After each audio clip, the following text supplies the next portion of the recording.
అంత ఇదిగా వెళ్ళలేదు మరి ఎందుకో నేను అది చూసినప్పుడు ఇంకా జ్యోతి అంత అగ్రెసివ్గా ఉంటుందేమో వార్త వాళ్ళు అనుకున్నాను.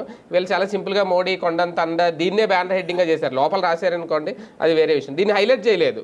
మేబీ ఆ కన్ఫ్యూజ్ ఈ రెండు పత్రికల్లో కూడా ఏమన్నా ఉందేమో ఎందుకు మాట్లాడారని.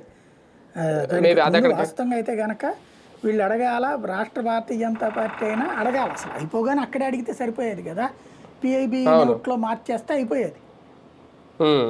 అమిత్ షాకి చెప్తే ఫీల్ అవుతాడు అనుకుంటే అట్లాగే పిఐబితో మొక్క చెప్పండి సార్, ఇందాక మీరు గవక్కన పొరపాటు పడ్డారు, 19, 24, 80, 14, 19 అన్నారు అని చెప్పుండేవాడు.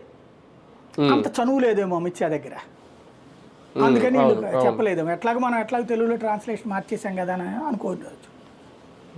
అదే అవును, ఒక రకంగా కేంద్రం ఆంధ్రప్రదేశ్కి ఉంటుంది అని చెప్పడం. అదే నేపథ్యంలో ఇటు పవన్ కళ్యాణ్ గారు కానీ చంద్రబాబు గారు ఇద్దరు స్పీచ్ల్లో కూడా అంటే ఈయన అన్నదేమో వెంటిలేటర్ నుంచి బయటపడ్డావు అనేది, అదే నేపథ్యంలో సహకారం కావాలి, కేంద్ర ప్రభుత్వం ఇలా సహకరిస్తే ఇంకా ముందుకెళ్తాము అనేది, కేంద్ర సాయం ఇంకా కోరుతున్నారు చంద్రబాబు నాయుడు గారు. ఒక పక్క ఏమో సంపద సృష్టి అది నా వల్లే సాధ్యం అంటున్నారు, ఒక పక్క కేంద్రాన్ని ఏమో ఆర్థిక సాయం కోరుతున్నారు. ఎలా చూడాలి ఈ లాజిక్? అంటే బేసిక్గా ఒకటి, ఏం జరిగినా నా వల్లనే అనేటటువంటి సహజంగా చెప్తారు చంద్రబాబు. లేదంటే అక్కడ వేదిక కాబట్టి ఆ మాట వచ్చిందా? అలా కాదు, ఒక తేడా ఏంటంటే గతంతో పోల్చుకుంటే ఇప్పుడు భారతీయ జనతా పార్టీ ఆలోచన ఫలించింది. ఇప్పుడు ఇదివరకు